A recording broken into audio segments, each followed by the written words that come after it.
चिंतन श्री गुरुदेव दत्त श्री स्वामी समर्थ मैत्रिणींनो, स्वामी महाराज तुमच्या सर्व चांगल्या इच्छा पूर्ण करो हीच माझी त्यांच्या चरणी प्रार्थना।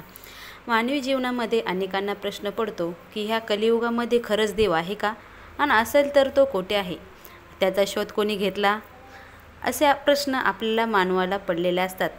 तर आज मी तुम्हाला ह्या प्रश्नाचे उत्तर देणार आहे। याचं पुराव्यासहित उदाहरण संत तुकाराम महाराजांनी आपल्या अभंगात सांगितले आहे।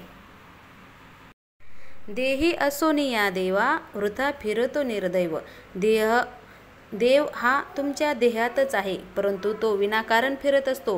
रानावनात डोंगर दर्या पर्वत पालथे घालत असतो। पुढे जगद्गुरु संत तुकाराम महाराज म्हणतात, देव अंतर्यामी आहे, आपण व्यर्थ हिंडे तीर्थग्रामी। देव तुमच्या अंतःकरणात आहे, तुम्ही विनाकारण तीर्थयात्रा करतात, नद्यामध्ये समुद्रामध्ये स्नान करतात। देवाला प्रसन्न करण्यासाठी आणि देवाला पाहण्यासाठी तुम्ही व्यर्थ हिंडत असतात, तरी देव तुम्हाला सापडत नाही का तर देव तुमच्या हृदयात आहे, अंतःकरणात आहे। पुढे जगद्गुरु संत तुकाराम महाराज म्हणतात, देव हा तुमच्या जवळच आहे, तो कसा हे वेगवेगळ्या उदाहरणातून संत तुकाराम महाराज तुम्हाला हे पटवून देतात।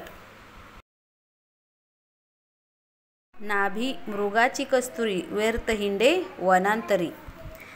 जे हरिण असतं ते कस्तुरीच्या गंधात, आपल्याला माहीत आहे ते रानावनात हिंडत असतं, परंतु त्याला माहीत नाही तो कस्तुरीच्या शोधात इकडं तिकडं वनात हे भटकत असतं।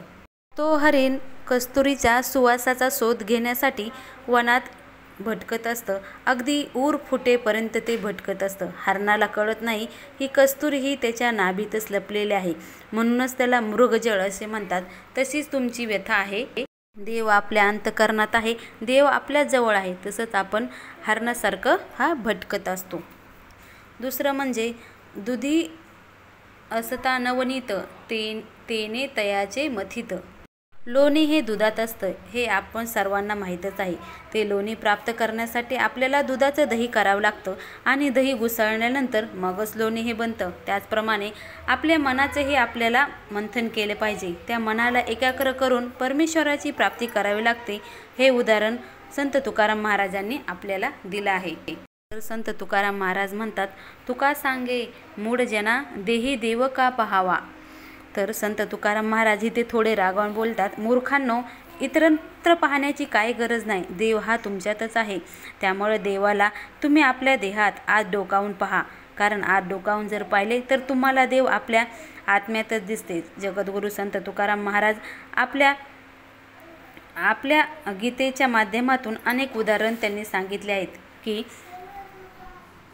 जसं देवाच्या सत्तेशिवाय झाडाचं पानही हालत नाही।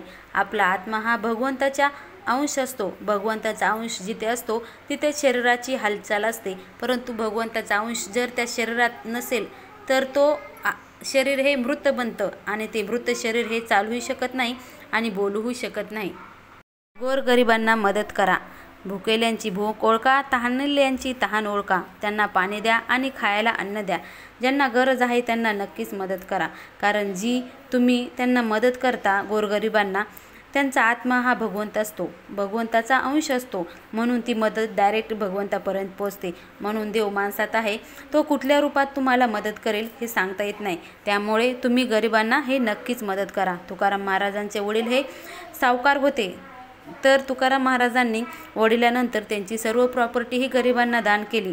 आणि तुम्हाला तर एवढं माहीतच आहे की तुकाराम महाराजांना वैकुंठाचे स्वामी श्री विष्णू यांनी साक्षात तुकाराम महाराजांना दर्शन देऊन ते वैकुंठाला घेऊन गेले होते, असं हे त्रिकालाचं सत्य आहे। त्यामुळं तुम्ही पण गोरगरिबांना मदत करा, कारण देव हा माणसातच आहे। सरळ मार्गाने देवापर्यंत कसे पोहोचले पाहिजे हे संत तुकाराम महाराजांनी आपल्याला ह्या उदाहरणातून सांगितलं आहे। म्हणून आजही विश्वास ठेवा, कारण संतांची भक्ती आणि त्यांचे विचार करून ह्या ओळी त्यांनी लिहिल्या आहेत। म्हणूनच त्यांच्यावर विश्वास ठेवा, कारण जिथे विश्वास असतो तिथेच देव असतो। म्हणून विश्वास ठेवा आणि गोरगरिबांना मदत करा। किती मुले हे शिक्षणापासून वंचित असतात, त्यांना तुम्ही मदत करा। त्यांना जर तुम्ही मदत केली तर नक्कीच ते तुम्हाला चांगला आशीर्वाद देतील, आणि चांगला आशीर्वाद जर दिला तर असं समजावे की तुमचं हे जीवन धन्य आहे. त्यामुळे गोरगरिबांना तुम्ही मदत करा आणि त्यांचा आत्मा हा शांत करा, कारण आत्म्याचा तळतळाट खूप असतो. म्हणून आत्मा हाच परमेश्वर.